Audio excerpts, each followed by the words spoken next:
Udah siap? Yuk berangkat.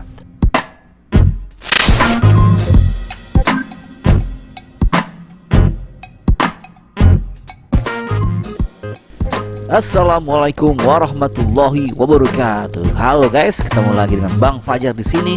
Dan kali ini kita akan membahas tentang materi IPS, yaitu mengenai interaksi manusia dengan lingkungan alamnya. Siap ya? Yuk kita mulai.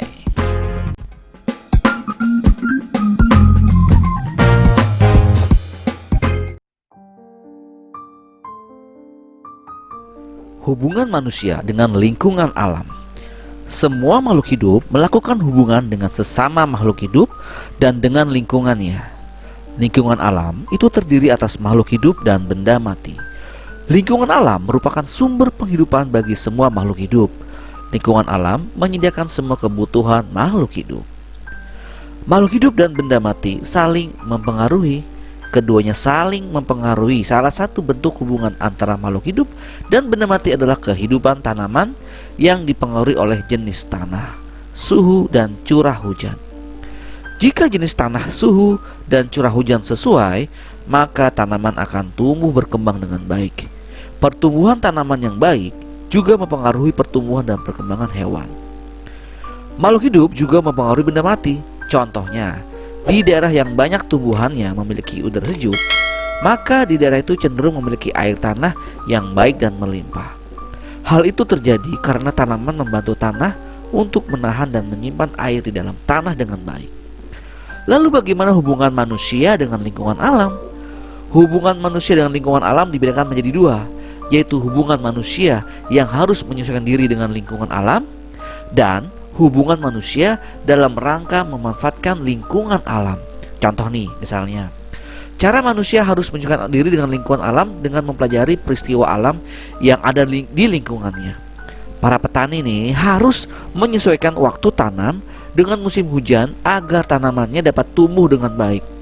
Sedangkan kalau untuk nelayan, para nelayan berlayar pada waktu yang sesuai dengan keadaan cuaca agar terhindar dari bencana dan memperoleh tangkapan ikan yang banyak. Jadi kesimpulannya, manusia harus dapat memanfaatkan alam untuk memenuhi kebutuhan hidupnya. Untuk itu, manusia harus menguasai ilmu pengetahuan dan teknologi. Pada saat terjadi kemarau panjang, bisa terjadi kekeringan. Untuk mengatasi hal tersebut, manusia bisa mencoba untuk membuat hujan buatan, karena pembuatan hujan buatan ini pasti memerlukan ilmu pengetahuan dan teknologi. Manusia perlu berinteraksi dengan lingkungan hidupnya untuk memenuhi kebutuhan hidupnya sehari-hari. Kita membutuhkan oksigen, tanaman, dan cahaya matahari untuk mendukung kehidupan kita. Misalnya, kita memelihara pohon berbuah di rumah. Pohon itu memerlukan cahaya matahari untuk membuat makanan.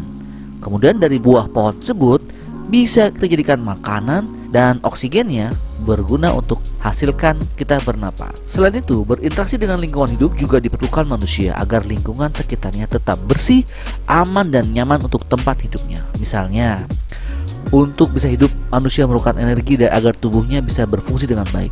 Kita mendapatkan energi dari makanan, contohnya nasi yang mengandung karbohidrat. Supaya bisa makan nasi, maka manusia harus menanam tumbuhan padi dan menggarap sawah. Kegiatan manusia saat menggarap sawah termasuk interaksi dengan lingkungan hidupnya. Selain itu, ada juga loh contoh interaksi lingkungan dan sosial yang terjadi di sekitar kita. Yang pertama adalah menangkap ikan di laut, kemudian ada penghijauan lingkungan, dan selanjutnya adalah menyiram tanaman di rumah bersama anggota keluarga. Apa yang terjadi jika terjadinya alih fungsi lahan pertanian? Ternyata ada sisi negatifnya. Yang pertama adalah alih fungsi lahan pertanian akan membuat kesejahteraan petani menurun. Mengapa? Karena lahan pertanian yang telah dikelolanya menjadi sebuah bentuk baru. Misalnya menjadi sebuah sektor non pertanian, misalnya pabrik dan sebagainya. Dan itu akan menjadi angka pengangguran bertambah bagi para petani. Yang kedua adalah dengan dialihfungsikannya lahan pertanian bisa mengurangi ketersediaan bahan pokok yang dibutuhkan masyarakat Indonesia untuk konsumsinya. Akibat kerusakan lingkungan yang disebabkan oleh alih fungsi lahan, ini menjadi ancaman serius loh.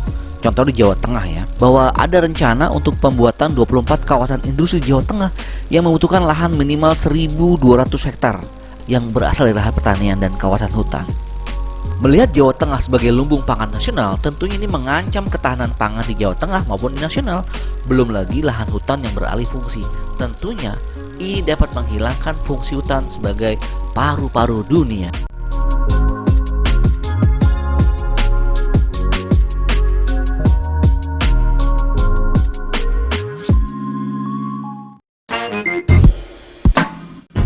Oke guys, terima kasih sudah menyimak video ini dan mudah-mudahan bermanfaat. Jangan lupa like, share, and subscribe this channel.